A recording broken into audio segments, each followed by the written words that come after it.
Fellow Igbo brothers and sisters, you guys should come out for this protest.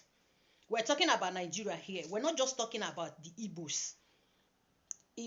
As long as Igbos can in Nigeria, protest is our right wherever we are.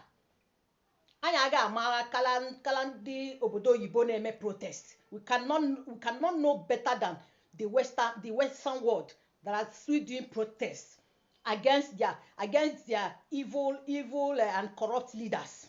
Even in Africa here, Kenya have done it. Yota, nkaya preach. Forget about whatever Nigerians will say. Whether good or bad, they will still call us bad name. So it's better than I participate in this protest. It's better than I been involved in something legal. Protest is a legal right of every Nigerian citizen, even across the whole world. So it's not like Igbos are doing something bad by joining protest. Whatever name they like, let them call us. We are doing the right thing. It's not a wrong thing. You understand? Assuming we're embarking on a wrong, or illegal activity, that one would be understandable. This protest is our right.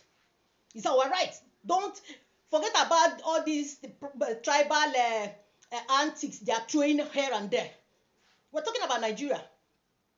So as long as Igbos are still in Nigeria, we must participate in any legal activities.